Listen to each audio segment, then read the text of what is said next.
Hello, എൻ്റെ പേര് ലിജോയ്. ഞാൻ ഈ കഴിഞ്ഞ 2 ദിവസം കൊണ്ട് എനിക്ക് തോന്നുന്നു എൻ്റെ ആത്മീയമായ ബോധ്യങ്ങളിൽ 3/4 ഭാഗവും തകിടം മറിഞ്ഞിരിക്കുകയാണ്. അതായത് ഞാൻ ഇത്രയും നാളും ഞാൻ ആദ്യമായിട്ടാണ് ബ്രദറിൻ്റെ ധ്യാനം കൂടുന്നത്.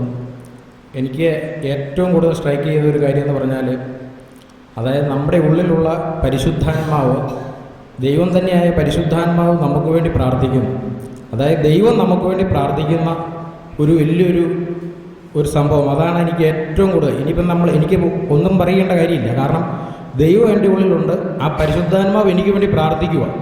അപ്പോൾ അതൊരു വലിയൊരു ബോധ്യവും ഒരു വലിയൊരു സന്തോഷവും എനിക്ക് കിട്ടി.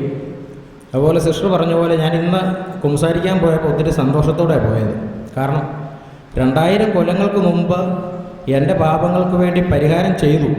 ദൈവ നീതിയെക്കുറിച്ച് ഞാൻ ഓർത്തു, ഇത് നീതിയാണോ ദൈവമേ? കാരണം നീ ചെയ്തത് പാപമാണ്, പക്ഷേ ഞാൻ അതിൻ്റെ പരിഹാരം ചെയ്തോളാം, അതിൻ്റെ പിഴ ഞാൻ അടച്ചോളാം. അത് ഓൾറെഡി 2000 കൊല്ലങ്ങൾക്ക് മുമ്പ് തന്നെ ദൈവം എൻ്റെ പാപങ്ങൾക്ക് വേണ്ടി പിഴ അടച്ചു കഴിഞ്ഞു. അതൊരു വലിയൊരു ഒരു തുറവിയായിരുന്നു എനിക്ക്. പിന്നെ മൂന്നാമതൊരു കാര്യം കൂടെ പറയാനുള്ളത്, ഇന്നലെ പറഞ്ഞ പോലെ മക്കളുടെ ഓഹരി, അതായത് പിതാവിനുള്ളത് മുഴുവൻ പുത്രനുള്ളത് മുഴുവൻ നമുക്ക് കിട്ടുക.